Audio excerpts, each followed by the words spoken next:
Already got 5 views. Hey, welcome to the Outlaw Radio Show. My name is Zach Adams, and I pastor a church located just outside of Athens, Georgia. The name of the church is Calvary 316. If you're local, come hang out with us one Sunday. Our service is at 10:30. If you're not local but looking for a good Bible teaching church, you can check out on the interwebs, Calvary316.live. We live stream our service to our YouTube channel as well as Facebook.com/Calvary316. You can learn all about the church, what we believe, what we do, why we do it at Calvary316.com. I am joined, as always, by the man that needs no introduction, the maestro of this dysfunction, Mr. Creighton Vaughn. Pope C, man, how are you doing? I am doing well. It's a beautiful day. I'm already amped. Yeah, have you kind of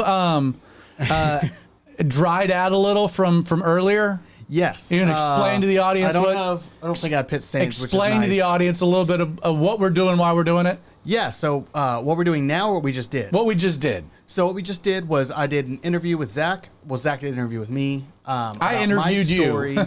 Yeah, about my story, how I came to be here, my parents, my life up until this point. And the reason for that is we're hoping to take, 3 weeks off this summer. And so we're going to have interviews for those weeks that we are not going to be doing an actual live show. We're going to have an interview with Justin, an interview with me, an interview with Vinny, just explaining who we are, how we got here. Get to know the crew a bit. Get to know the Outlaws. Yeah, get to know the Outlaws. I like that. Yeah. So the one of the things, just in a broader standpoint, is that with Outlaw Radio, if you've been with the show for any period of time, a couple times a year we'll do an interview live during the show. But kind of moving forward, we're gonna move those to pre-recorded interviews. It just allows more conversation. It allows a different rhythm, different pace than being live. And then we'll be releasing those on their own. And so if there's a week that we're not live, we'll release an interview. But we plan to release interviews kind of outside of Wednesdays whenever we feel like it. And then we're also going to be producing a lot more content that we're going to record during the show, but we're going to spin it off. So also, before I get to any more of that, we've got Dear Daddy. How you doing, Vinny? Made it home safe. Yeah, you drove a school bus to Indiana and back. Yeah, my first time ever driving a 40-foot school bus was 28 hours round trip. We missed you. We missed you last week. I like to take it slow. We missed you last week. Yeah, I thought I was driving up on Thursday, and very last minute I was informed that I was driving up Wednesday instead of Thursday. So well, it worked out because there was an idea that was percolating in the back of the brain. See, everything happens for a reason. I wanted to kind of build on the idea of Saul being soothed by worship music from his distressing spirit and do an episode on worship music, the history of all that. Yeah, but you not being in the moment, you were like, hey, I'm not going to make it. I reached out to Aaron, so Aaron filled in, and it was a good topic to have him on. So yeah, again, if you missed last week's episode, I thought it was very good. Something kind of it was a scratch I've been wanting to itch, and actually got a friend of mine called me from California and was like, hey, I just want you to know I just got done listening to the episode that you just did on worship, and I thought it was super interesting and fascinating. Kind of has us rethinking some of the things that we do and why we do it, and I thought that was a cool thing. Also got just listener tip, a friend, I've never met him, but we've corresponded in Phoenix, Arizona, reached out this week and said that he's been really enjoying the show. And they got some good hot sauces out there. In Phoenix? Mm-hmm. Well, hey, welcome, Spice. Yeah. Hey, how's it going? Doing all right? Yeah. So we've got these segments that we're working on, specifically crafted for these guys. And but the intention here is that we've got to introduce them and then cut out of them, and the easiest way to make it where Creighton can pull it and release it as its own thing. And so this is the first. You just want it'll go to me. I'm already on. Yep, you're on. I'll introduce it, and then boom, you go right to Spice. Are we doing this right now? We're doing this right now. Yeah, okay. Right from the beginning. Hey, before we get... So tonight on the Outlaw Radio Show, we're going to talk about Pride Month. It's June. The origins of that, the rainbow flag. homosexuality, what the Bible has to say about it, how as a country we've gotten to where we are with it all. And then I've got like the big lies we've been sold. I've got a whole bunch planned for the episode. But before we get to that, we've got the first installment of Spice Daddy Digs, where archaeology intersects with the Bible. So without further ado, Spice Daddy. I need a theme music for this one when you do it. We don't. I suggest Diggy Doug. Diggy Doug. You know what song I'm talking about, Creighton? You know what Diggy Diggy Hole by Windrose? Yes, that song. That would be an appropriate one for my theme song for Diggy this. Diggy Holes. Yeah. Diggy Diggy Hole. It's this group of- dwarven power metal. Yes. Okay, well, we'll get on that, but yes, Spice Daddy Digs, where archaeology intersects with the Bible. This is all you, man. Yeah. So I've always, I guess I've gone into archaeology. I've always loved it. And then we came up with this segment while Creighton was on vacation. As we So come you're up with the all only great- guy with an archaeology degree, and the idea was like, hey, let's let Justin redeem this degree Right. that he spent a lot of money on. And I need you all to increase so like and subscribe, and hopefully one day make enough money so I can pay off my student loans for the degrees I got. Yes. If Spice Daddy Digs is a big success, you'll know God was behind That's right. those degrees. All right, so to get started off, where the Bible intersects archaeology, very similar to what we might do with, or what we're doing with Creighton's, except more physical sciences. Zach asked me to come up with some archaeology news, and the first one I thought about happened in 2024. There was a mosaic found at Tel Megiddo. This was last year? Last year. So you got to understand the way archaeology works. The archaeological season, the dig season, is generally traditionally in the summertime. When it's not raining. When it's not raining, when Hottest. in Israel, it's in the Middle East and the biblical areas, it's generally when the field schools are. So when you have the most like grad students and The cheap labor. Cheap labor, yeah. And so this was found at Tel Megiddo, also what's known as the Valley of Armageddon. So explain what a tell is. Tel Megiddo. So a tell is it's a hill where a house was built or a city was built on a small hill, and then that city gets destroyed. So they put dirt on top of all those buildings and then build another city. Because it's a prime location. It's good real estate. Good real estate. And so instead of just clearing it off, they just throw dirt on it and build on top of that, and then build on top of that again. Yes. Repeat. And so this small hill ends up turning up into a tall hill. So it's the town is Megiddo, Megiddo. but they call it Tel Megiddo. Tel Megiddo is the site. It's the hill where Megiddo is. And so you have like eons buried on Yep. top of each other. So the lowest layers are going to be the oldest. Makes sense. According to the way it works. And this was actually pretty significant in the Christian world. And they found a mosaic. And on this... I hate to ask, what's a mosaic? A mosaic is pieces of colorful tile pieced together like a jigsaw puzzle almost to create like a picture. Almost like an opaque stained glass window. Right, except they usually like... It's a floor. It's a floor. It's on the floor. It's a piece of artwork on the floor. And so they found this mosaic, this piece of art on basically a Byzantine, about from 200 AD, floor of like a Christian worship space. Now, did they know that's what they were digging into at the time? Or they're just going layer after layer after layer, and you're just going to be surprised with the next thing, right? Kind of, sort of. So Okay. in archaeology, it's not a Indiana Jones where it belongs in a museum. Not everything gets in a museum. So you dig down. That's disappointing. Yeah. You dig down, you find what you need, you record it, take pictures, write it down, draw it, and then you toss it. And then they got to keep going. dig through it. You dig Right, through yeah. it. So you're constantly destroying, recording until you get down to basically bedrock is the goal. And so they're about 200. And then you can build a Trump hotel on it. Correct. Got it. And so you get down to about 200 AD, and they found this mosaic. That's early. That's very early.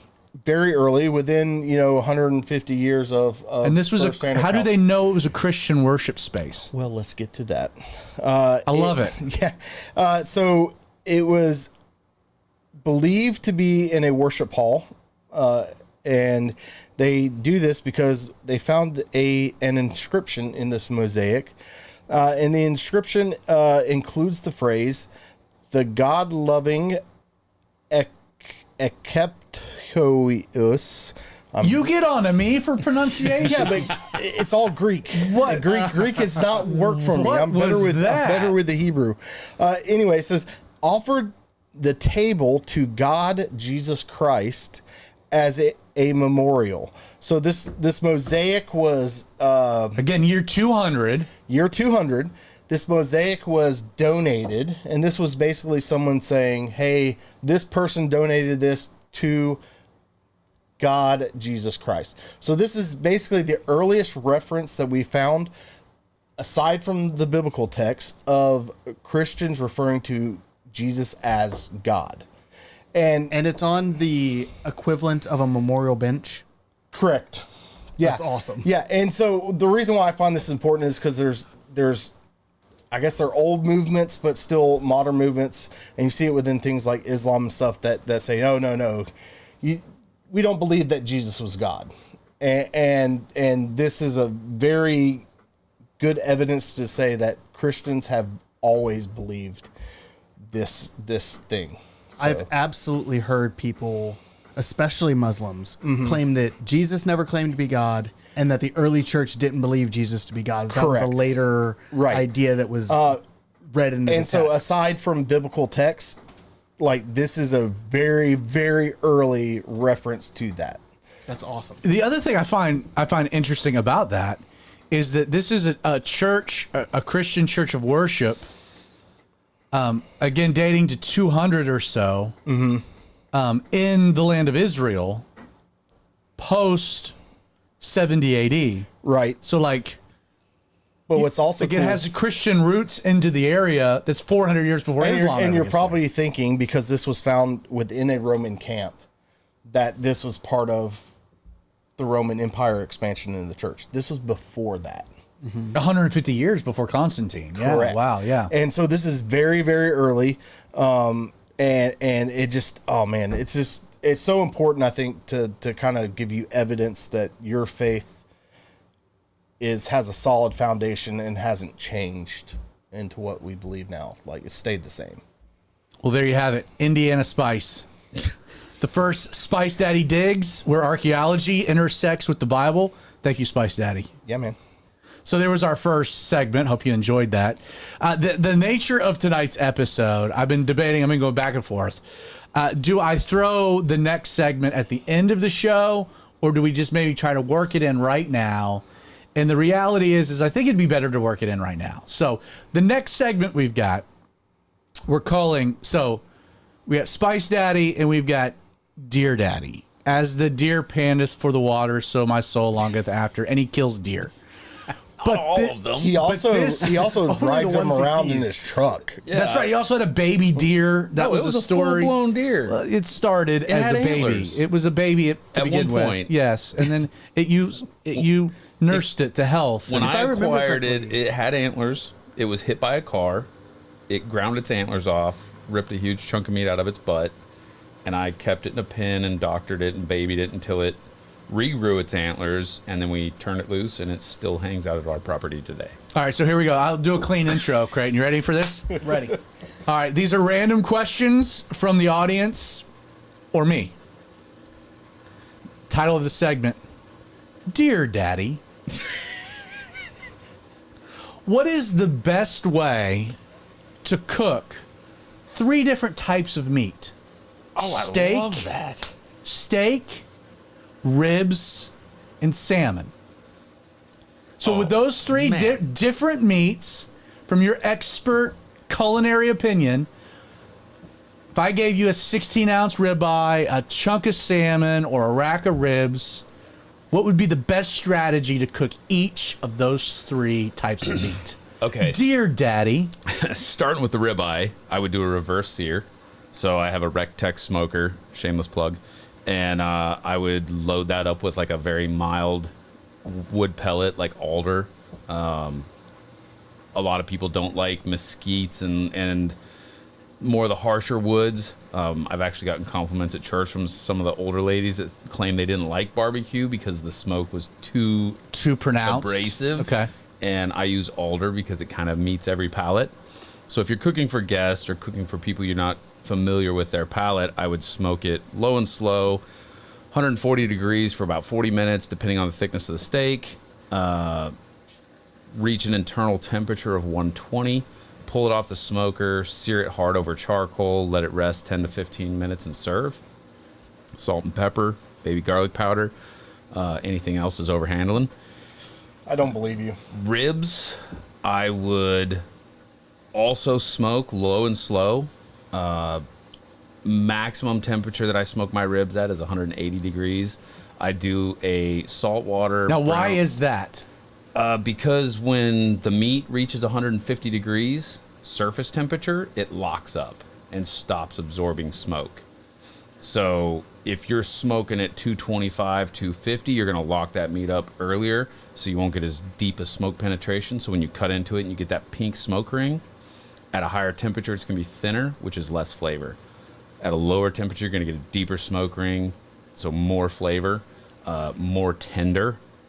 When you lock the meat up, it tends to become more tough on the surface. Might have a really tender interior, but it'll have a tougher surface. So, like, if you were to do it with like baking your ribs, you would do a lower temperature, longer period, as low as the oven would go for a longer period. Even though you're not trying to get smoke in there, it's still just the your meat, tenderness, the meat locking up. Yeah, your tenderness is going to be better. Your juice is going to be better. Penetration of flavor is going to be better.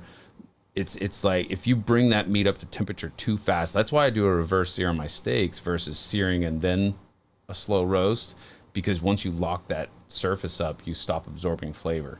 So bringing that meat up to 125 degrees or 130 degrees very slowly, you're absorbing that salt, that pepper, that garlic powder.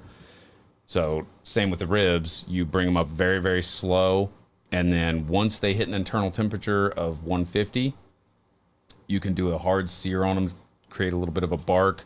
I like to use mustard as my binder with a dry rub. That forms a really nice bark. And then once you've locked in at 150 degrees, that's when I baste on my barbecue sauce, wrap them in tin foil, put them back in the smoker at 225. You don't want to mess around with ribs because it's pork. So I like to. You got to cook it thoroughly. Yeah, I like to see like a 205, 215 temp on the ribs. The biggest thing that drives me nuts about ribs, especially in a commercial setting, is when I go and order ribs and they don't remove that inner membrane from the ribs. That membrane stops flavor from penetrating, so you end up with a really off-putting odor from that membrane. Almost smells like diarrhea. So if you buy some ribs from the store, most of the time they've been taken off, right? No, never. And I don't know why. Like, okay. Because they're selling it to you by the pound. That's and so why. This is the thin layer underneath. Yes. So what do you use to remove that? Like how do you do that? What's the easiest way? So I have a meat hook because I have a full-blown butcher shop. But if you don't have a meat hook, you can use the tip of a steak knife. Just get it started and where you can get a finger under it. And you just want to work your finger around because it's very, very fragile. So if you just get aggressive and try to yank it off, it'll break. You'll get frustrated. So just work a finger under it and slowly remove that membrane. Get it completely off the ribs. Season your ribs front and back. Binder front and back. So I like mustard as a binder. You can use garlic aioli as a binder. The binder is kind of neutral. It just holds your dry rub on. And then the dry rub's your seasoning. Have you ever done a hot sauce binder? Yeah. Okay. Yeah. I've done a lot of hot sauce binders. I am a huge fan of hot sauces myself. But that's how I do the ribs. That's how I do the steak. Now salmon, third meat. Because right now, your steak and ribs, similar approach. I mean, you're smoking. Yeah. Smoker. Yeah, salmon. I'm a huge smoker. I like smoking meats. You're a joker? That's as God intended it. We started cooking meat in the temple, and it talks about the fragrance. Oh, I see. You made this biblical. Yeah. So God is a barbecue guy. I'm a man after God's own heart. There you go. Absolutely. So that's what the nature of the first question here, dear Daddy. So the salmon, the biggest thing with salmon, I live in a house full of women that hate seafood. I don't know why God cursed me with this, but it's been a welcome challenge, and I accept it. So I have to try and make them like seafood. And so you classify salmon as a seafood? Yeah. Okay. Yeah, my wife particularly. Freshwater salmon? They're very tiny. Alaskan salmon, I guess is. Those are seafood. They come from the ocean. They spawn in the river. Okay. So they only come into fresh water. It's good to know. Lay their eggs. Classified as. So there are freshwater salmon. I fish for them in Montana. They're very little. Like you're going to be like a maximum 12 to 13 inches. You're never going to see the big ones. Yeah. Deep red color. They're delicious. They're more delicious than Alaskan salmon, in my opinion. But if we're talking seafood, Alaskan salmon, big fillets, I'm going to brine that sucker. And the brine is the most important part because it takes that fishiness that some people complain about away. I don't mind it. I don't mind fishy salmon. I love that flavor. Doesn't bother me one bit. I cook for picky people. So part of that is not force feeding what you like down their throat. It's creating a dish that they enjoy. So what's your brine? So you soak it in a brine. Equal parts salt. I use Celtic sea salt. It's got lots of minerals that are really good for us. It's got 89 minerals that iodized sea salt does not have in it, or iodized salt does not have in it. So I use Celtic sea salt, fresh cracked black pepper that I crack myself, so I know that it's actually black pepper, and brown sugar. Organic molasses-based brown sugar. I like to eat healthy. So and you just mix that in equal water. Parts, 1 cup salt, 1 cup pepper, 1 cup sugar, or quarter cup, but equal parts on every spice. I bring that to a low boil, a simmer, and then I remove it from the heat, let it cool down to room temperature naturally, put my salmon in a dish, elevate it on like a rack so that I get my brine 360 degrees around it, so you're not laying it in a Tupperware container so one side doesn't get seasoning. And then I pour my brine into my brining fridge. I actually have a fridge in my basement just for brining and seasoning and curing meats. Of course you do. Yeah, of course. And I make my own venison hams. That's not a question. That takes 16 weeks. That's not a question. Have a curing fridge. That's not a question yet. So I slide the salmon fillets in the brine into my seasoning fridge for 48 hours, 72 if I can get away with it.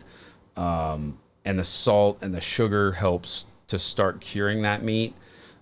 Pull it out, set it on a drying rack, dab it dry with paper towels, and then I just throw it straight into the smoker on a cedar plank, as low as my smoker will go.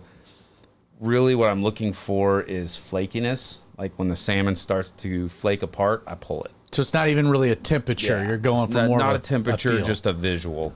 When I start seeing those muscles separate, we're done. You've emulsified the fat in between the muscles. The muscles start to separate. You're gonna have a nice juicy salmon. It's not like steak where it could be undercooked and people are like, oh, I don't like rare salmon. It's like, it's just a texture thing. If you go past that, it's gonna get dry and stringy. Now, do you put like lemon juice on it at that point, or you just add a little?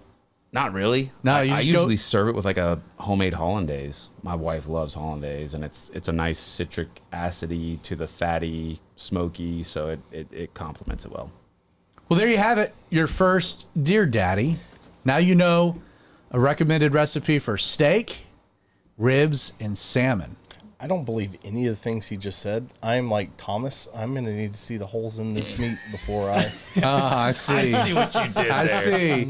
I see what you did. I need a. Every Friday night we cook out on my deck. Downing spice. You show up with Oh the my protein, goodness. I will show you what we do with That's it. actually hilarious. No, I have to taste it. Yeah, And you have to make it just for don't believe me. it. I have to For me know. believe it. Yeah. Very clever. Now, what's great about the Dear Daddy episodes is that these are random questions that he Yeah, has I no had idea. no clue that was coming. That was all off the top of, and there'll be more. So I thought that was great. I think we can clip that, and then we're going to be known as a Absolutely. cooking show. Well, if they have any, Great. if they have any questions, they can email at popecreighton@gmail.com. That's nice. And if you Solid. like it, subscribe, repost. Please like and subscribe. We're very close to 500 subscribers, which would be great to cross. So like and subscribe. All right, let's get to tonight's topic. We are discussing. Get us to 500 before we get canceled. We are discussing. So, we had an idea that we had been cooking up of like the top 5 biblical beliefs that'll get you canceled. We're gonna probably by the end of tonight hit 14. So, buckle up. This will be fun. But it's June.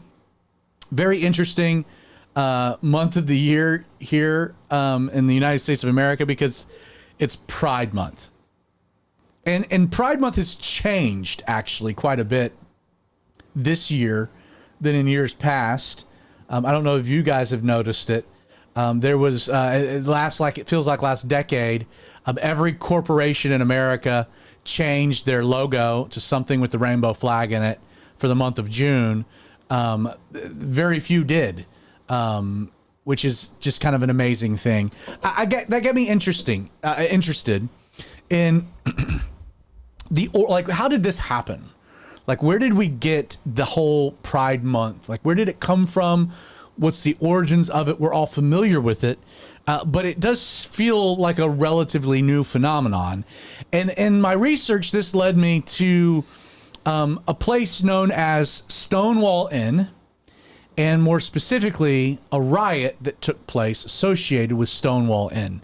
Now, a little context, really dating back to colonial Britain and a lot of the laws that were on the books during the British Empire. A lot of those laws transferred over to the colonies and then made their way into kind of the fabric of starting a new country. So when America started, so many things had to be different, so many things had to be changed that they couldn't rewrite all of the laws. Like the big stuff, Bill of Rights, the Constitution, they hit the big changes, but then they kind of had to graft in a lot of other like basic Judeo-Christian Western law that was just common practice in Britain, carried over to the colonies.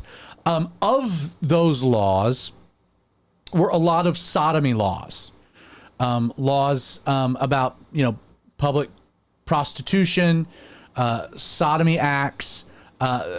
They were broad, but they did target homosexuality.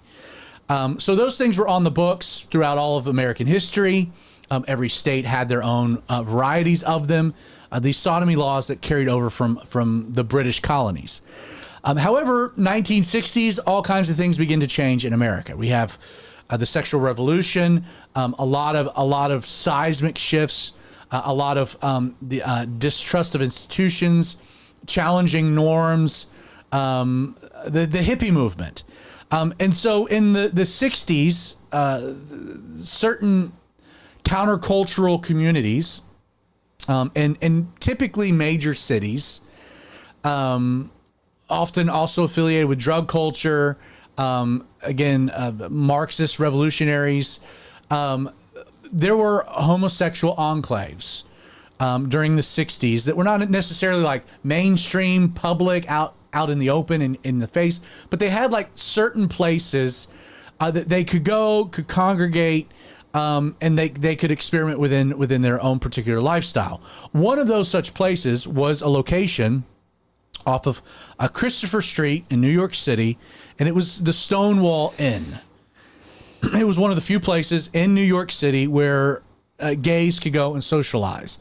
Wouldn't necessarily say fully out in the open, but it was kind of like a wink, wink, nod, nod. The police would raid occasionally, but like as long as we were not doing anything crazy. Like a gay speakeasy? Like a gay speakeasy. That's maybe a great way to kind of frame it. However, on June 28th of 1969, at 1:20 a.m., the New York City Police Department raided the Stonewall Inn. Their plan was to shut it down. They were going to arrest the patrons. They were going to charge with violations like serving alcohol without a license, cross-dressing, which was on the books in New York City is a no-no. Most of the time when the police raided, it was like, oh, snap, disperse. Like, I don't want to get caught here. I don't want to get arrested. But on this particular night, again, June 29th, again, the month of June, 1969, instead of the crowd dispersing, The crowd instead resisted, and they started throwing coins, bottles, bricks at the police. It got so violent that the police actually retreated into the inn and barricaded themselves. As a result of that, the protesters attempted to set the bar on fire to kill all the police, and they makeshifted weapons to attack law enforcement. It was a scene. I mean, the law enforcement going there to enforce laws on the books, their lives were threatened, and there was a riot that ensued. What happened as a result is that the rest that happened, etc., galvanized the gay community in New York, and it led really to the formation of an activist organization that was called the Gay Liberation Front. Now, I don't want to go way off the beaten path here, but you need to know that the goal of the Gay Liberation Front was liberation, not tolerance. And that's an important distinction. The GLF, their whole purpose in forming was to try to dismantle societal structures, especially ones that oppress gay people. They targeted the family unit, certain family structures, education. They targeted laws that criminalized homosexuality, police harassment. They attacked anything that would, the cultural stigma, religion, churches. The slogan was gay power. And they took the slogan very much off of the Black Panthers, which were also associated. They reflected a demand for self-determination, increased visibility. But what's important to note about the Gay Liberation Front is that they advocated for broader social revolution and really challenging norms, specifically religious norms, on sex, sexuality, and gender. They became very political. Now, Gay Liberation Front was probably bad branding at the time because it immediately, Liberation Front, we have Vietnam closing up. You had a lot of very charged language. So there would be a very subtle rebranding of all of these things to Pride, which we'll get to in a minute. So June 28, 1970. So on the 1-year anniversary of these riots, there was an activist known as Brenda Howard. She was known as the Mother of Pride. She organized what was called the Christopher Street Liberation Day March in New York City on the 1-year anniversary of the riots. Again, they occurred on the Christopher Street. And this was largely considered historically as the very first Pride Parade. In the years that immediately followed, you'd have gay liberation marches that would take place in Chicago, Los Angeles, San Francisco. These would mark the beginnings of annual Pride events, like parades that would occur in June. And then over time, these, what would be individual events, would grow into kind of a month that was known as Pride Month. Again, they changed it. They rebranded from these kind of wacky terminologies to being something they were proud of, which is why Pride came into the forefront. So you'd have Pride NYC or Pride San Francisco, and it was like a more of a universal happy branding. Side note is that in the planning of the San Francisco Gay Freedom Day Parade to occur June 25th, 1978, a local politician, San Francisco politician named Harvey Milk, who was one of the first openly gay politicians in America. They ended up, activists named one of our destroyers after Harvey Milk. It came out this week that our current DOD head, Pete Hegseth, they're scrubbing the name off of it, and they're reversing that. Harvey Milk, while he's a gay icon, was a known pedophile. He preyed. Known? He Weird preyed on pattern there. He preyed on 16-year-old boys. There's pictures. Complete pervert. He total pervert. But Harvey Milk was organizing this San Francisco Gay Freedom Day Parade, and he commissioned an artist and a gay rights activist known as Gilbert Baker, commissioned Baker, taxpayer money, to design some type of an emblem, a symbol for gay pride. His creation Want to take a guess? Rainbow flag. The rainbow flag. In a 2015 interview, Baker explained his creative choice. He said the rainbow came from the earliest recorded history, speaking of Noah, as a symbol of hope, is what he's quoted as saying.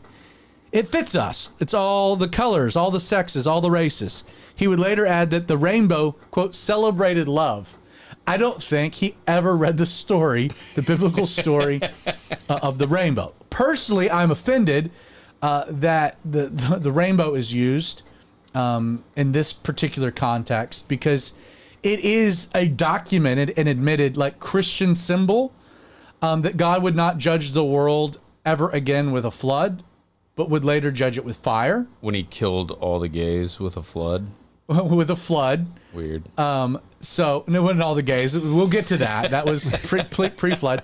But, like, can you imagine if to celebrate gay pride, they use the moon and the crescent of Islam? They're like, we're going to borrow this symbol, for the celebration. There would have been riots in the streets. Yes. So, There again, might still. Christians should take back the rainbow. It's not their symbol for pride. It's a biblical symbol that means something, and by the way, a Jewish symbol that means something very different. In 1999, just for some context, Bill Clinton declared June as Pride Month. So during June, you'd have all these pride parades. Bill Clinton? You'd have all these pride parades and festivals happening across America in June. And it was in 1999 that it was Bill Clinton that declared June as Pride so much Month. Earlier than I would have thought. I was too young then to remember that happening. In the United States, in the year 2000, the Stonewall Inn was actually designated a National Historic Landmark, which to me is crazy. Like, this whole thing is birthed out of like violent acts against the police intending for murder. Police just enforcing laws that they didn't write, but that are on the books. Like, to me, that's crazy. The Stonewall Inn would become a national monument, an official national monument, designated such by President Barack Obama in 2016. So that gives you a little bit of the history of Pride Month, where it came from. I want to pivot by talking a little bit about homosexuality and American law, because I mentioned at the beginning that a lot of this, like there was never a law against homosexuality, ever. There was never a law, a statute, saying that you couldn't be gay or that you couldn't be a homosexual. The law on the books dealt with sodomy, and thus homosexual behavior. That's what was illegal. You could be gay, and as long as you didn't practice homosexual acts, so like the identity of being gay was never outlawed. You could be gay, but you couldn't have homosexual sex, couldn't have gay sex. Interesting, Bowers versus Hardwick, which if you're going to have a court case, Hardwick dealing with sodomy is just, I don't know. I didn't make any of this up. In August of 1982, Michael Hardwick was arrested, ironically, in Atlanta, Georgia, after a police officer responding to a report entered his home and observed him engaging in oral sex with another man. Hardwick was charged. No, the other guy wasn't, so it seems like it might have been a setup. Like the woman caught in adultery brought to Jesus, the guy wasn't. Mm-hmm. Hardwick was charged under Georgia's sodomy law, which, by the way, criminalized oral and anal sex, but it didn't stipulate either of those acts between same sex or opposite sex. So like a married couple having oral sex before 1986 was illegal in the state of Georgia under this particular statute. The penalty, by the way, was 7 years in prison.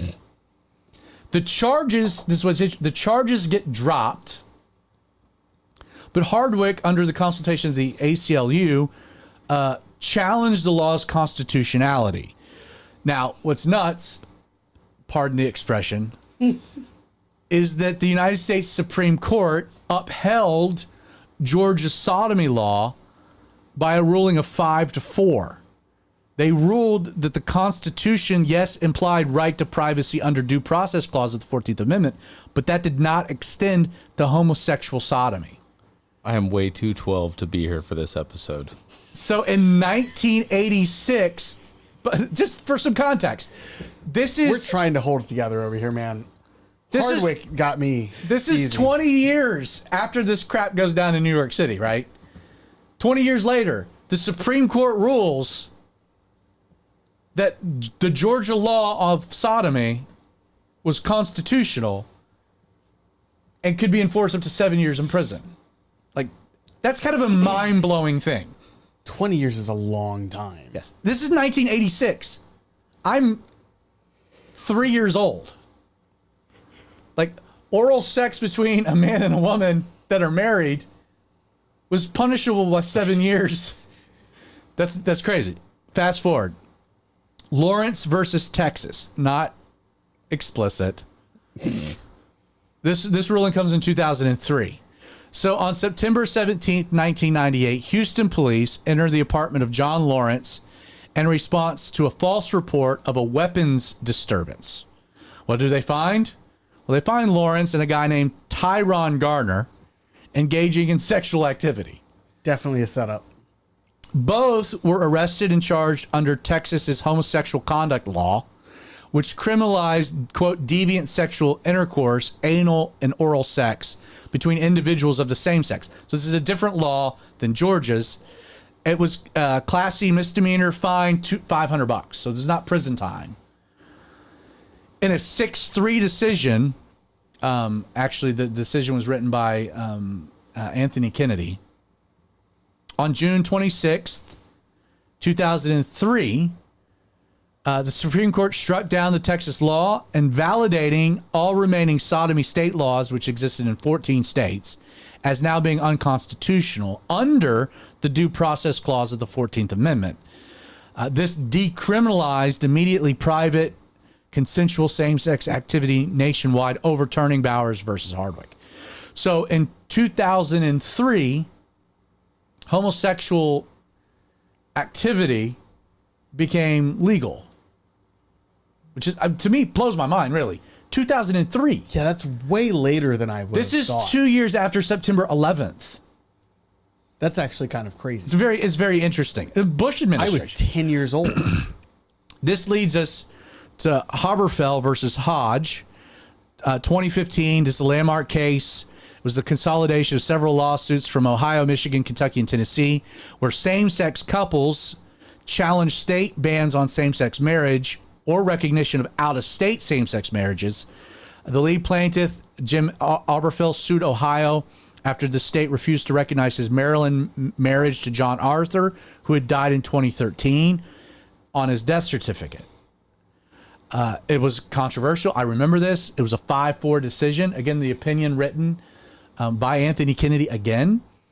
June 26th. This all happens in June. This is why Pride is in June. 2015, the Supreme Court ruled the state's bans on same-sex marriage were in a violation of the 14th Amendment due process and equal protection clauses. You realize this same clause keeps coming back up and up and up again, making all these things unconstitutional. It immediately legalized gay marriage nationwide. So that's how we gotten here. This is where we are in America. I want to pivot now to what does the Bible say about these things. For the sake of time, I'm going to go through this stuff very quickly. So buckle up, boys. Any questions about what we've gone through thus far? Vinny's over here struggling. Gross. Gotcha. I really enjoyed the learning what Stonewall was, because I remember when I was working at AutoZone, I had a call from, I think it was a woman, who you had a tough. You were in a tough spot. I was in a tough spot, and while we were having this conversation, because something had happened, they were all upset, and one of the things they said was, them, there. Right. One of the things they said was like, how could this happen after Stonewall? And I was like, ma'am, I don't know what you're talking, like Stonewall Jackson? Because I don't think that he's. I think he burned Atlanta to the ground. Yeah, right? I don't think that he's the one you want to appeal to. Stonewall Jackson did. Fascinating. Stonewall Jackson was who? Stonewall Jackson was a Confederate general. Oh, You're no, it was thinking Stonewall of Sherman. Sherman Bird, yeah. Yeah. The cyclorama. Yeah. Haven't been there in a while. Sherman. I'd pee on his grave. Sorry. All right. Sorry. What does the Bible say? So we're going to go through this quickly. First, and you know what? When I say quickly, I'm just going to give scripture references, and I'm not going to actually read the full scriptures because the way more entertaining stuff comes later. First, God created humanity with two distinct genders, and that's an important point for the conversations as they play out. Genesis 1:26. God created man in his image. In the image of God, he created him, male and female, he created them. Genesis 5:1 and 2, the book of the genealogy of Adam. In the day God created man, again, a repeating of this, he created them male and female, blessed them, and he called them mankind. If you're like, that's the Old Testament. Well, Jesus, you have a problem with Jesus then, because in Mark 10, verse 6, Jesus affirms, quote, from the beginning of creation, God made them male and female. God determines, first, God determined humanity to have two genders, not 500 genders. It's male and it's female. And it's not self-determining. It's determined by God upon creation. When you are formed in the womb, God has assigned you the gender that you are. So it's not free for you to choose or augment or change.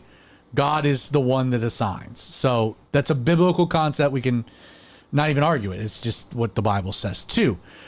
God created sex and defined what sexual behaviors were permissible and which are an abomination. You'll hear people make the argument like, God doesn't care what people are doing in the privacy of their bedroom. God's got bigger things to care about who I'm having sex with.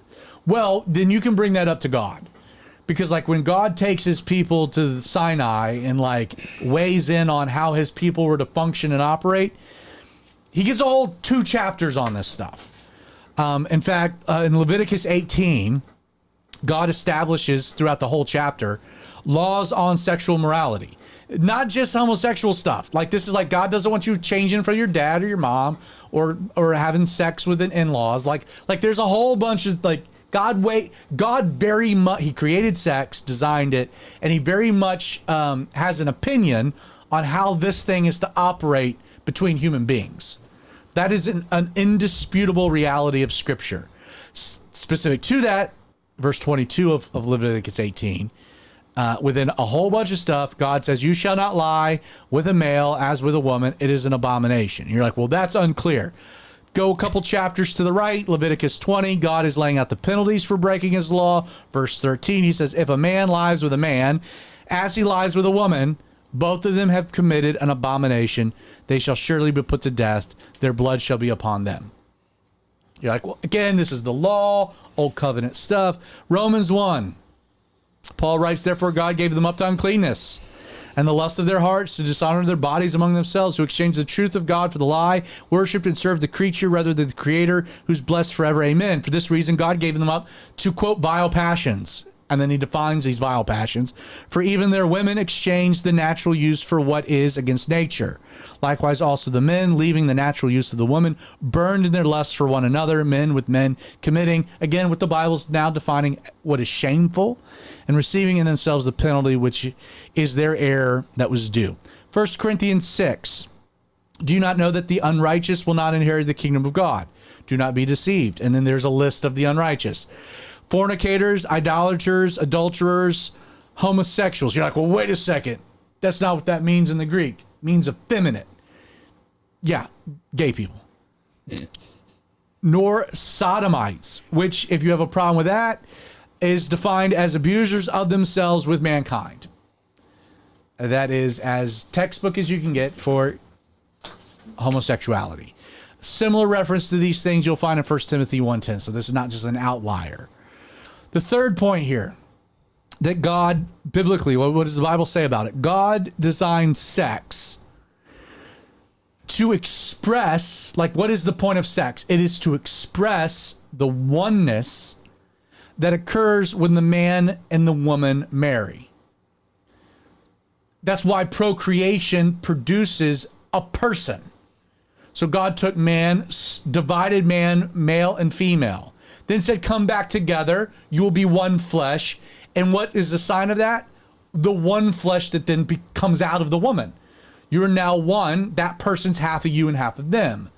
Procreation, connecting to gender, connecting to marriage, connecting to sex. This all plays together, which is why Satan has attacked gender, sex, marriage, the whole gambit, and then what it presents regarding this picture of Christ and the church.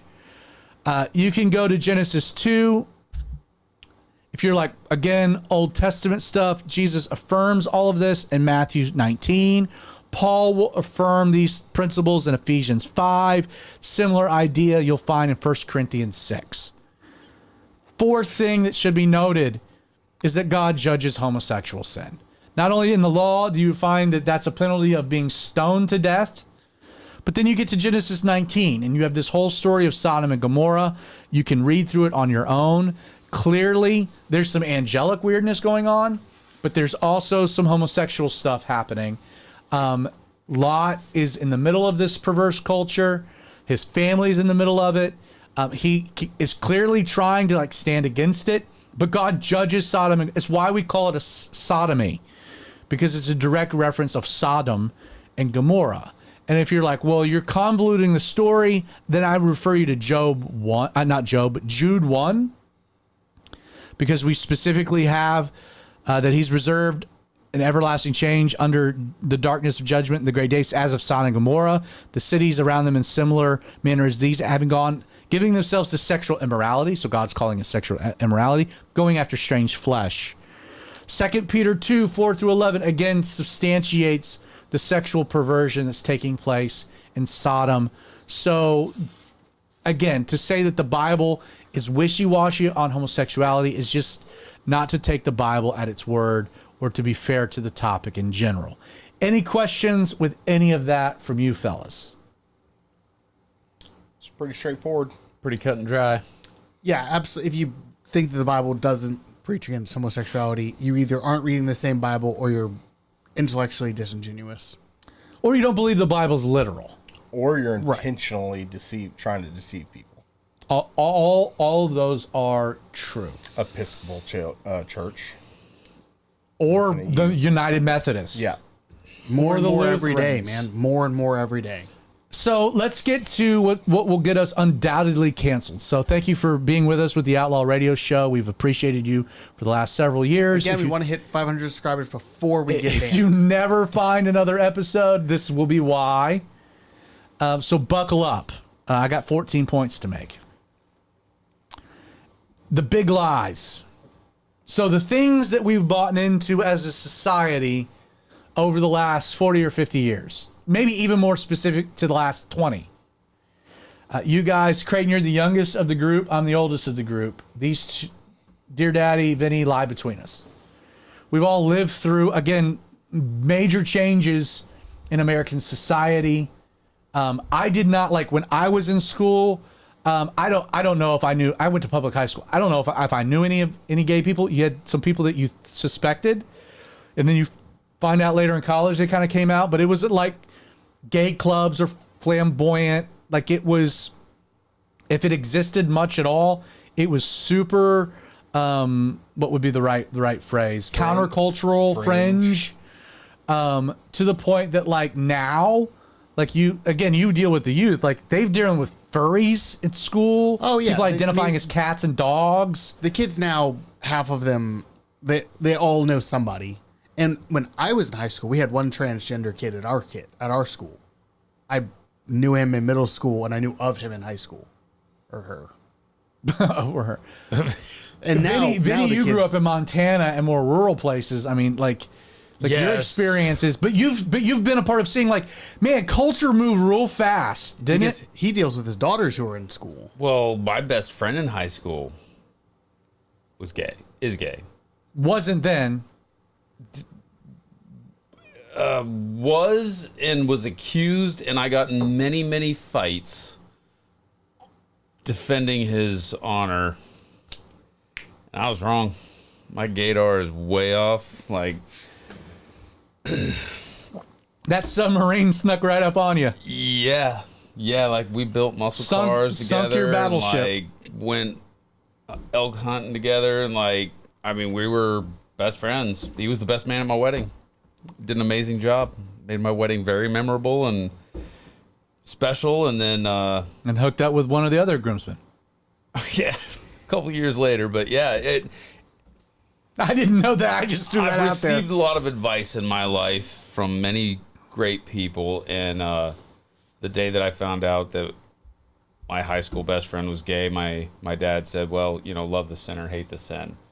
And it's probably the best advice I ever got in that situation because I was a giant homophobe. Well, then what I'm about to bring up will be it'll be very interesting for your reaction. So at any point, like, hey, I worked very hard on this today. And I shared some of this with Creighton before the show. Like, hey, I need to check this with somebody. This is not just a willy-nilly Gronk-induced list. This was hours of work today. This was me putting a lot of thought into something. So at any point, you guys are free to push back, to ask questions, and we'll go as long as we've got. Aren't you so glad we didn't segue this into talking about steak and ribs and salmon? I made the right decision. You did. Yes.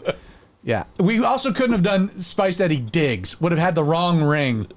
Well, if you gave me a longer heads up, I probably could have found something. Thank you. No, All right. about homosexuality in the ancient world. The big lies. The big lies that we've been sold that we've bought into. Number one. Big lie. The dramatic increase in people identifying as gay is totally natural. Now, let me substantiate what I'm saying.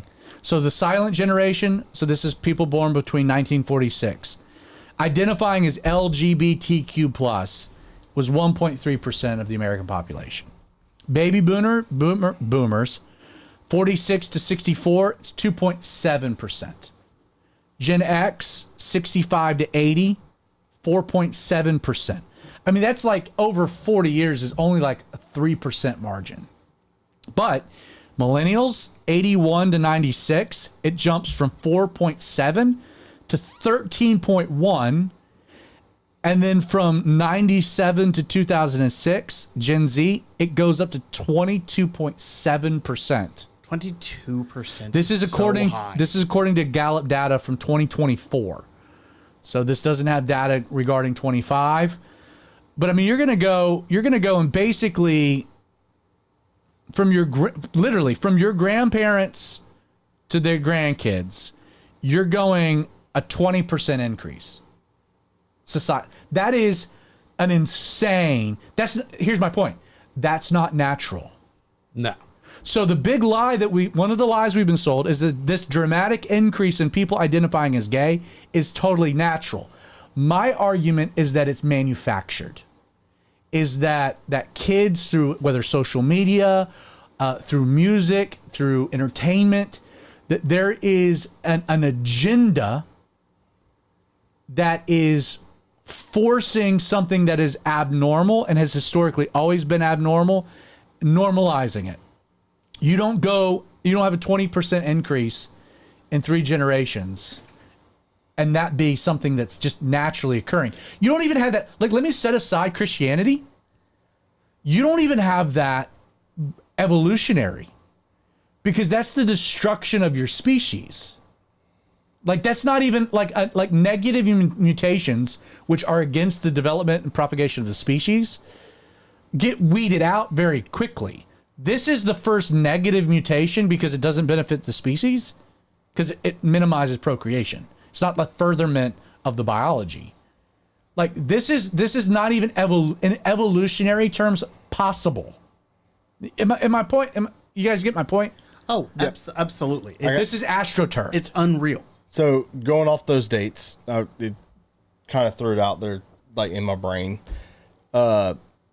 Stone versus Graham, 1980.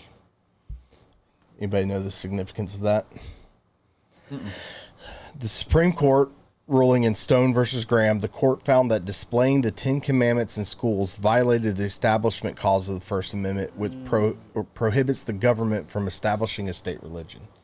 Now, I'm not saying that that's a big factor in it, but that seems to be the we can push over the hill. If we want to just go real broad, it's the direct attack of any religious influence in the state, contributing factor.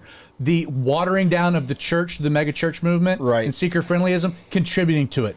The breakdown of the nuclear family, where you've got no dads for boys to look up to, et cetera, et cetera. There are contributing factors, but I'm saying what we're seeing isn't a natural phenomenon. Well, that's what I'm saying. It seems to have started, according to your list you have here, in 1980. Yeah, for sure. Right, it goes from 4.7 to 22.7. Right, in that group. And I think that's what you get. As soon as you stop taking away, when you start taking away, chipping away at God, even if you don't believe in God, as long as he's present there, you're less likely to move. I'll give you another a wonderful point. I'll give you another example, and we should do some research on this. But you can look at gay characters in sitcoms, and the normalization of it from the mid '90s on. Mm-hmm. It's here's point 2, because we got 14 of them. The Big Lie, the rise in public support for the gay agenda has been completely organic. What we've learned over the last couple months with the USAID and the CIA, the whole, even if we remove the America, TikTok and China and what they're trying to do, every civilization that has leaned hard into homosexuality, it's the first mark of their ultimate decline and destruction. Rome is a big example of this. So is the Grecian Empire. If you're China and you're playing the 100-year game to destroy America, what do you try to do? Make them gay. Remove masculinity, remove masculine traits, effeminate them, and you can conquer them. That is not a controversial statement. That has historic validity to it. That is a time-tested strategy. Yes. So you'll hear polling. I remember having a conversation with a really good friend of mine, and we were talking about homosexuality. And I was like, I don't think people really believe what you're saying they believe. He goes, well, all the polling data shows it. I'm like, I think the polling data is all made up and bullcrap. Because where I walk in the world I live in and the people I talk to, that doesn't fit with. I think we're being, again, to use the astroturfed. I think that there's a legitimate campaign to try to make people feel like this is normal. And if you don't feel like this is normal, you're the weirdo. Here's a great example of it. Target gets all super transy, 2 years ago? Mm-hmm. It's gone this month. It's all over the internet. All American flags, and it's replaced with patriotic stuff. Yep. You can't tell me, there was a campaign to normalize it, and people got sick of it because it's no, you're not normalizing. You lost billions of dollars. Bud Light still hadn't recovered from it. Yeah. Neither is Target. Neither is Target. Disney's starting to see the big time major effects from it. So my point is what does that tell you? It's not organic. It tells you it's not organic. This has been forced onto the population, thinking we'd turn a blind eye and just accept it. So the big lie, the rise in public support for the gay agenda has been completely organic. Go woke, go broke. It's a big lesson. 3, the big lie. This is a big lie sold to the church that has made us pansies, is the lie that morality cannot be legislated. Now, here's the deal. We all understand that laws can't change the heart. That's a work of Jesus Christ through the power of the Holy Spirit. Laws can't change a heart. But you know what laws do? Is they bind society together. the idea that morality cannot be legislated is stupid, because that's the whole idea of law. It's the imposing of the collective morality. Like, laws reflect culture. So we've had this whole astroturfing thing pushing laws, and we all think, oh, well, gay marriage, well, I guess I look at the data, that's what Americans want. When it's like, well, wait a second, is that actually what we want? And they're enforcing morality on the other way through law, which is the irony. The idea of people who don't believe in God saying that laws can't legislate morality when actions are their morality is hilarious to me. Because laws can absolutely legislate. You can absolutely legislate actions. What they're designed for. That's the only way you can legislate. You cannot. Everyone can legislate actions. I'll give you a great example. Serious. That was the argument that was the argument that was used for generations about Roe versus Wade. Mm-hmm. It's like, oh, well, it doesn't really, Christians, it doesn't really matter because you can change the laws. It doesn't change the heart, whatever. And the moment we've had Roe versus Wade, you know what's gone down? Abortions. Why? Because laws do legislate morality. And guess what? As Christians, we live in a free society where we have the right to cast a vote for our moral standards to be the standard of our society. And we can affect the people around us to affect their vote. So, but that's the big lie. The big lie sold to Christians is like, you can't legislate morality. And you've heard like grace preachers say the same thing. Mm-hmm. At some point in my stupid life, I've probably said that, not really thinking it all the way through. But the truth is you can legislate morality, and as a society, it's necessary. You know what countries don't have a problem with abortion? Or homosexuality? Or a lot of like biblical principles that we hold to? Muslim countries. You know what? They legislate their morality very hard. Mm-hmm. Very closely. 4. This is a touchy one. So and the order is important. So following morality cannot be legislated, of which you all agreed. The next one you're going to all initially want to disagree with me, but I've already trapped you. 4. Big lie. Society has no moral standing on what consenting adults do in private. Now, your natural reaction as a red-blooded American is like, stay out of my bedroom, government. I agree with that. You see what I'm saying? Yeah, that's why we have laws on hard drugs and you get diseases like that are sexually transmitted, that like AIDS and stuff that are prevalent within. Or the justification for coming in and saying, hey, someone with COVID needs to be taken out of your house. Those things affect society as a whole.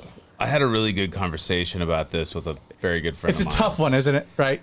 No, it's very simple. Okay, I got you. So he was very free-spirited, hippie type dude, and we were sitting around a campfire, floating down the Flathead River, enjoying the wilderness in Montana when I was. I love how you back up your stories. Wait, like you're floating down the river while sitting around a campfire? Because the whole trip. Awesome this was a 1 week long trip.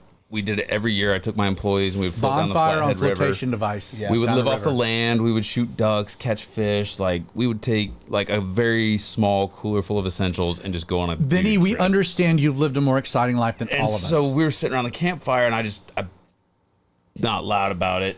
I knew he didn't have a relationship with Christ, and that didn't bother me. But I bowed my head to pray for my food before we ate, and he just took it as this like, man, I'm going to attack your faith. Like, you're such an idiot. Like, you have to believe in something bigger than you because you're such a weak little man. And I'm like, yeah, I'm really not.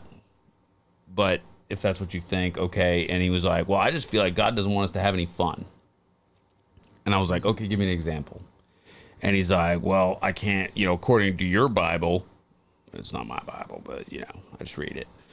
He's like, according to your Bible, I can't go out and, like, have sexual relations with a whole bunch of women. I'm like, well, yeah, bro, that's like you're gonna get like weird diseases and your dingling might fall off, and God doesn't want that for you. He's like protecting you from. God's law has a point. Yeah, it has a point, and it's to protect you from bad things happening to your wiener.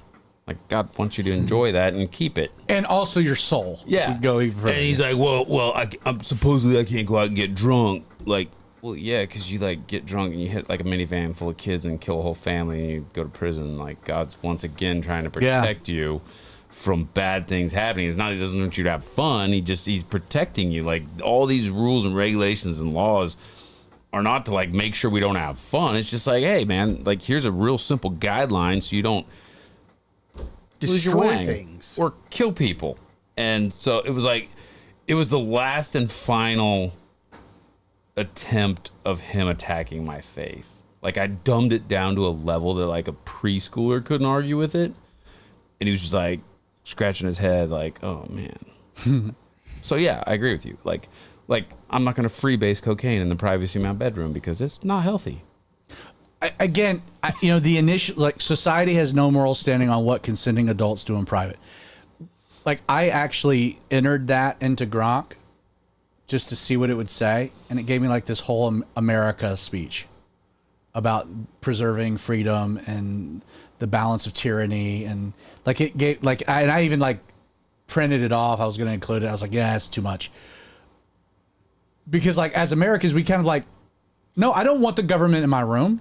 We're very freedom based. Yes. Like we are freedom. Yes. Like, and that's based in self-determination. But here's the irony. This is why this is a lie. Is because, okay, so we've actually, like, these lies are things we've actually believed in. Okay, everything we have at some point as a Christian have believed in. This is one of them we've bought into. But the irony of it is that we believe that, okay, we'll let that go. Why? Because what consenting adults do in private remains in private and has no repercussions or reverberations outside of that private exchange. But what do we see today? No. It actually, like, what consenting adults do in private does have reverberations outside of that privacy. Meaning that we do, as a society, have a moral obligation. It goes back to, like, the Georgia law versus, like, why the Supreme Court upheld it. Because why? They determined that homosexual activity had a cultural impact outside of the bedroom that had to be upheld. You go a few years later, the Supreme Court, using the same justification, same law, overturned precedent by saying, well, it doesn't. And now we've looked back and we can say, yes, it does. Mm-hmm. Like within the very fabric of society. You want to jump in, Spice? Yeah, kind of an example of that. Consenting adults in let's see, 1978 in Jonestown, 900 people, consenting adults, decided to commit suicide because they were in a cult. Should we legislate that kind of stuff? Absolutely. Good point. Yep.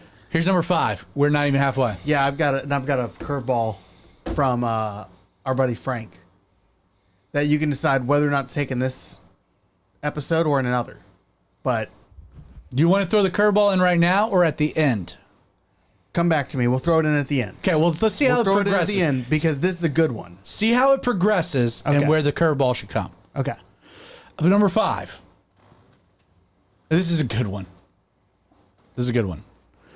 Pride's end game was equality. This is a lie that we were sold. Pride's end game was equality, and there isn't a darker agenda. But that was the lie. The lie is we just want to be treated equally. But do they? No. Because what do we see now? It wasn't just, hey, let me do. It's now a full-blown, you need to celebrate my behavior that I know you disagree with, and I need your kids to celebrate it and learn about it. Like it is, which tells you that this was not about equality. And you actually do more research to the early groups. Again, going back to the GLF, Gay Liberation, whatever. That was not, like, they were clear, like, that equality wasn't the goal. It was liberation, not tolerance. It was domination. I distinctly remember when I was in high school, because I had gay friends in high school, I distinctly remember having a conversation with my mom where I was like, why do we care if they get married? Like, I don't give a crap. Why do we care? Right. Yeah. Like, just let them do it. And we should worry about them because they're going to go to hell married. But why do we care if they get married? And my mom looked at me and she was like, because it doesn't end there. And I was like, what do you mean? And she was like, I don't. If we let them get married, then something else and something else and something else. And I was like, I've never heard of any of these other things, Mom. And now I'm looking back from 2025, and boy, was she right. Correct. Yeah, there was that couple in Loganville. There was so many things that they wanted. Oh, more the than couple just in being Loganville. gay. Don't even like that was I those don't know guys what that the went to couple in jail. Logan- Terrible stuff. Yeah. They adopted kids. Oh, And it I have heard started about that. with- Yeah. Yeah, go ahead and get married. Yeah. And Yeah. now And they children's want- lives are ruined forever. Yeah. Which But we'll get to. I've got that on the list. You could call this lie the slippery slope fallacy lie, because they accused Christians of the slippery slope fallacy, which is we would say, oh, if we allow gay marriage, if we they'll legalize be marrying dogs. if we legalize weed, right. nobody's going to be cocaine or heroin or fentanyl. Right. They're like, oh, that's a slippery slope, whatever. San Turns Francisco out we were on a tree. slippery slope. Yeah. Because now I live in a world where boys can be girls. Well, and again, dude, so we were in New Orleans for a mutual friend of ours retirement party. Mm-hmm. And there was a whole group of us. We rented a house off of Frenchman Street. It just so happened, and we were there for 4 or 5 days, celebrate his retirement. Happened to be there during a Pride festival, Pride parade in New Orleans. And dude, you can't look at that and say it's normal. No, Dude, it's the most crazy. it's the most demonic, perverse, debauched. It's like Debauched is a really good you've word. got kids there. It's like and like there are some gay activists that I follow on X that are completely appalled and against all of that because they're like, y'all are crazy people and we don't want to be hurting kids. Like, what are you doing? Drag story times at public libraries? Like, you can't help but no. There's no darker agenda. No, it's Satanism, it's the worship of Molech, it's perversity, it's demonic. And yet we were told the lie, Pride's end game was equality, and there isn't a darker agenda. Shame on the Supreme Court. 6. Now you guys gotta put your brains on here. Same-sex marriage, here's a lie. Same-sex marriage yields the same union as heterosexual marriage. Wrong. I know, but it's a lie that we were sold. Yeah, because marriage was established by God, and it's the reunification of gender. Right. It's oneness within the framework of diversity. Homosexuality is the attempt of oneness through sameness. A homosexual marriage cannot, in any definition, be the same thing as a heterosexual. And I'm even removing Christianity from it. The pure, like, biological elements of the created order of God determine that homosexual marriage is, by definition, an abhorrent abomination and mockery of what God designed. We got canceled for that one. Make that a short. Yeah, but you're right. Even materialistically, just a union of XY and XX is different from a union of XX and XX or XY and XY. Yeah. Materialistically, they are not the same. Evolutionarily. Yes. Like, by all factors. yes. Number 7, and this ties in, which is, again, another trickaroo on my part, because I got you all on that one. So the next one's harder, but you have nowhere to go. And when I say that because I did that to my own self. Like, I would be working through things and be like, the order here matters because the order determines how I remove feeling to. So here it is. Number 7. Homosexual acts. This is a lie. The lie is that homosexual acts are no worse than heterosexual acts outside of marriage. I grew up and I would hear people say, well, you're railing on homosexuality. What about premarital sex? God hates that just as much. Sin is a sin in the eyes of God. You've heard the same things? Okay. Now, this comes before same-sex marriage yields the same union as heterosexual marriage. So right then, we've already admitted that there's a distinct difference between homosexual marriage and heterosexual marriage, or homosexual activity and heterosexual activity, meaning that homosexual acts are worse than heterosexual acts outside of marriage. No, I'd agree with that. I'm staring at the product of one of the what you're talking about. He was homosexual acts? No, the exact opposite. Oh, Yeah. We did a whole episode on this. right. You got me there. You twisted that. Yeah, Boy, you got me too. Got us all. Well, that's the whole. Goodness. No, what I'm talking saying about the fact that my mother's the product of rape. Is that what you're talking Yes, about? yeah, and what I'm saying. Didn't catch see that at coming. all. Yeah, well, I mean, He's so sideways on that. Zinger. well, there would be no product if it was homosexuality. Exactly. So Right? okay. No, I got you. I see what you said. There's redemption and there's hope, even in the impure, sinful, heterosexual agree. outside of marriage sin, whereas you do not get that out of homosexuality. You went way deeper. Let me just go more simplistic. But for the record, I totally agree with No, him. 100%. There That was was a great point. absolutely ridiculous. I didn't think about that when we were talking Dude, about we this took earlier. 3 left turns, but we made a right in the end. That's what I love about Justin. In the law, a heterosexual act outside of marriage would result in fill in the blank. You got married. Yeah. They just told you got to get married. Homosexual act outside of marriage got you what? Stoned. Stoned to death. So God does not view them the same.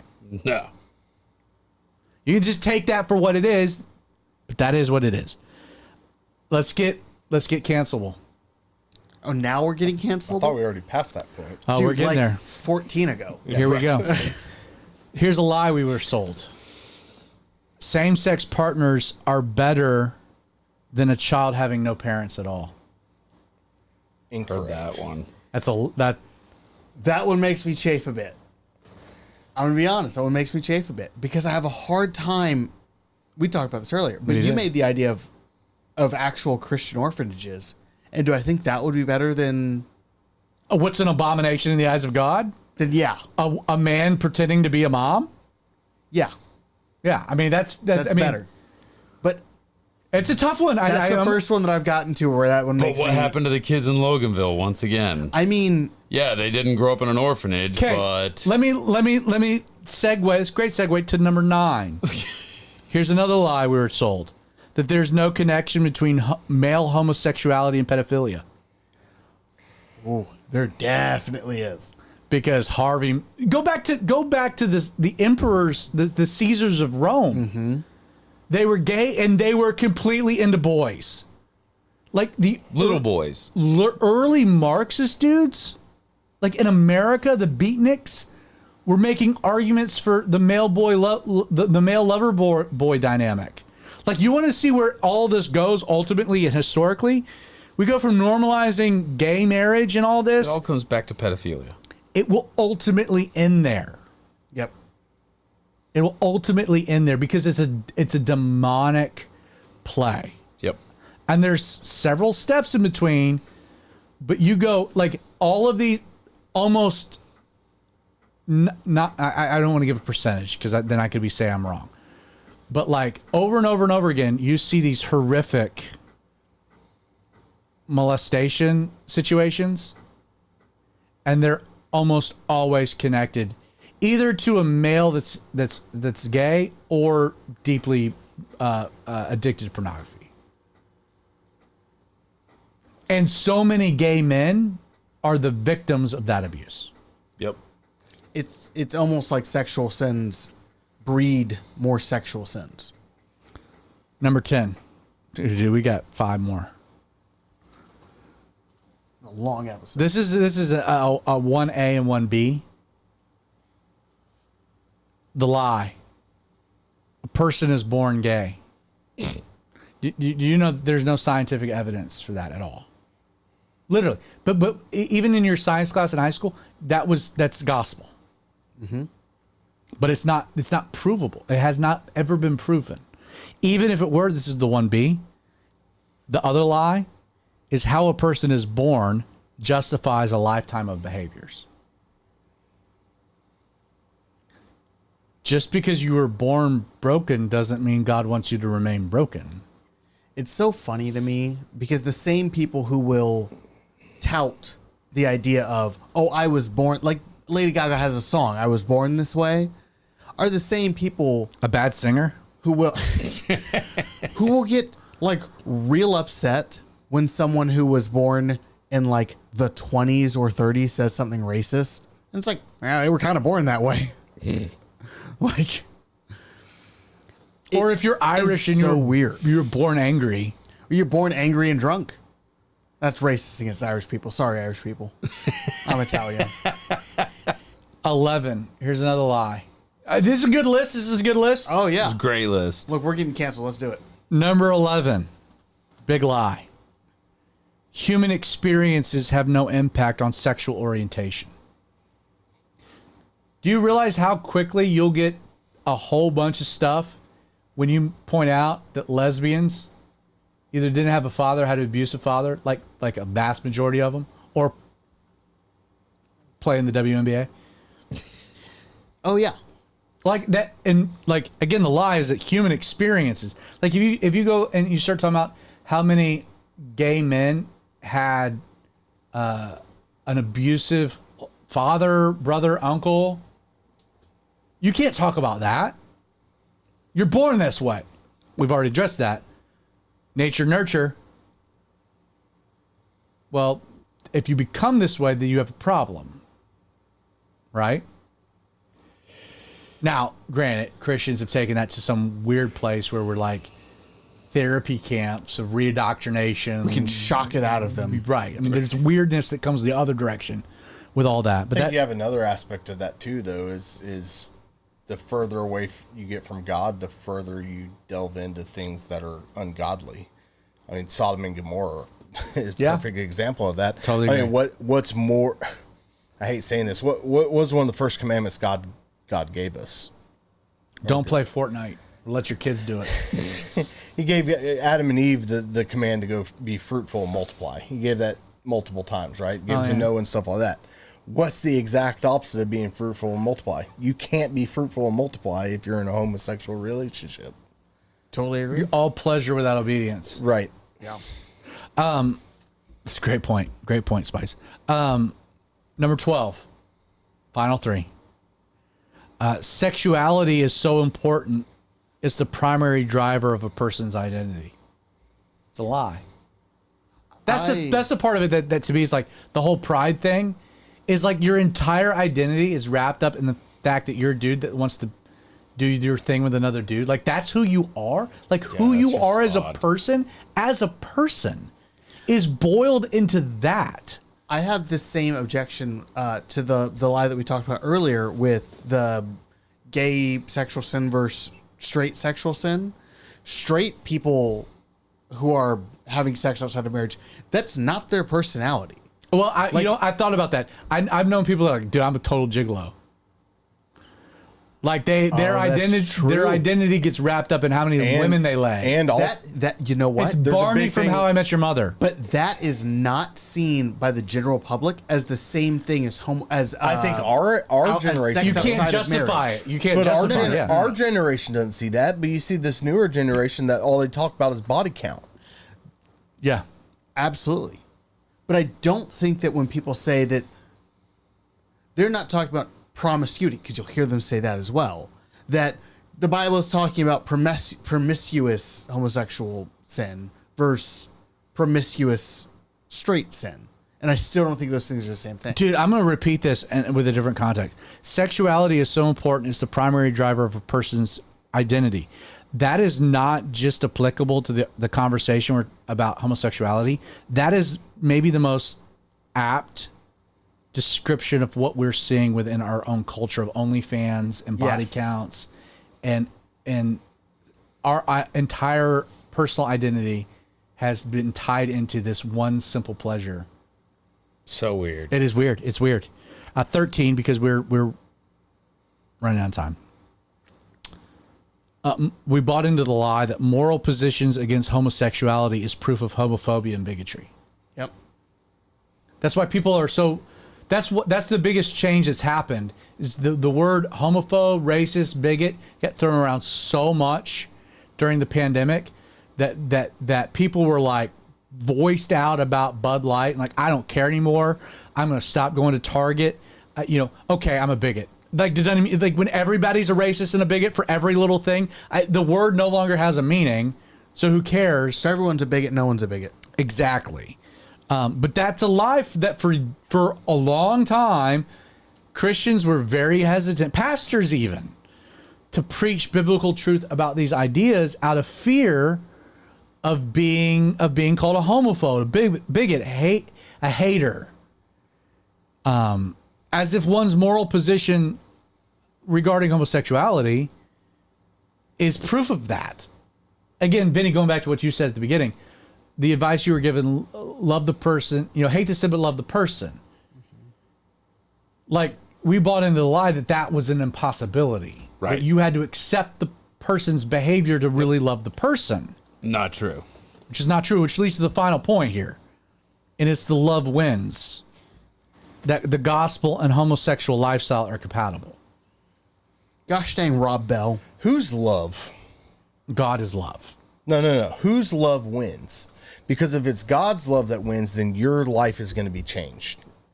Right. That's the whole thing. Like, God God loves you enough to not leave you the way that you are, but make you into something But better. if it's my love, that's going to change.